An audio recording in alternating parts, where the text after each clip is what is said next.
সিরাজগঞ্জবাসী, হ্যাঁ আমি জানি অনেকের মন খারাপ হবে, সত্য কথা শুনলে সবার কাছে ভালো লাগে না। এটাই যে আলেমগুলো এখনো দোদুল্যমান অবস্থায় আছেন। আপনি কি কিতাব পড়ে আলেম হয়েছেন? কোরআন বলছে আয়াতুল কিতাবিল মুবিন, এটা স্পষ্ট কিতাবের আয়াত। যারা এর কাছে আসে পড়ে তারা স্পষ্ট হতে চায়, ওপেন হতে চায়। আর আপনি এখনো বলেন যদি পাস না করি আমার ইমামতি থাকবে। তো এজন্য গোপনে আসি। থাকেন আপনি গোপনে। ইসলাম এবার আসবে, হয় আপনাকে নিয়ে না আপনাকে বাদ দিয়ে। কথা বলেন, ইসলাম এবার আসবে, হয় আপনাকে নিয়ে আসবে না আপনাকে বাদ দিয়ে আসবে।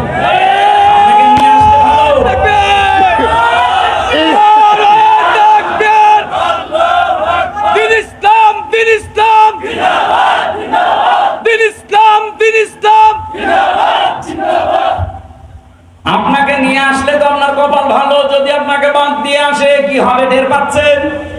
তখন এসে বলবেন আমার ইমামতি যেন না যায়। আপনার ইমামতি থাকবে তখন, কারণ আপনি তো মুনাফিক। কথা বলেন না কেন? মুনাফিকের পেছনে তখন নামাজ হবে। এই জন্য আহ্বান জানাচ্ছে ওপেন হন। এখন আলেমদের, ইমামদের, খতিবদের উচিত এই যে মুহূর্ত চলছে, এখনো যদি আপনি সেই বলেন আমি আসি সেই 15 বছর আগে, আপনি আবার কবে? সেদিন ইমাম সম্মেলন ছিল আমার কুষ্টিয়ার পুরা জেলার আলেমরা এসেছিল, কয়েক হাজার। কয়েকজনকে আমি প্রশ্ন করেছি যারা এখনো ইসলামের পক্ষে ডাইরেক্ট আসতে পারছেন না, ইসলাম অবশ্যই এবার আসবে, কিন্তু আপনার কি হবে তখন? দেখলাম একবারে 1500 বলছে আসি এবার।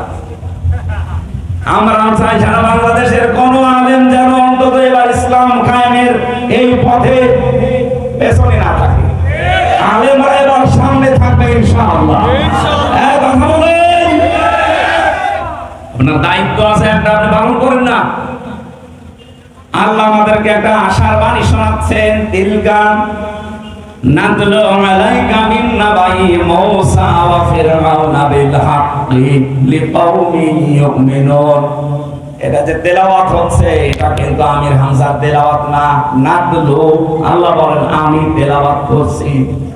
আলাইকা, আপনার কাছে, মিন নাবাই মূসা ওয়া ফিরআউনা, মূসা এবং ফিরআউনের বিল হাক্কি, একটা কাহিনী, সত্য কাহিনী আপনাদের আমি শোনাবো।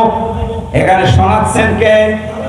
বলেন তো। আল্লাহ পাক যদি এখানে এখন আসতেন আর এই পিপল বাড়িয়া বাজারে বসে বসে যদি এই কাহিনীটা শোনাতেন, শুনতেন না? বলেন বলেন। আরে উনি শোনাতেন, উনি এখন আসতে পারছেন না, ওনার মানায় না এটা, এই জন্য আমির হামজাকে দিয়ে অ্যাডভার্টাইজ করাচ্ছে। আল্লাহ বলেন আমি যথাযথভাবে একটা কাহিনী, একটা ঘটনা তোমাদেরকে শোনাবো। লিকাওমি ইউমিনুন, যারা বিশ্বাসী তাদের জন্য আমি এই ঘটনাটা শোনাচ্ছি। কি ঘটনা শোনো? ইন্না ফিরআউনা আলা ফিল আরদি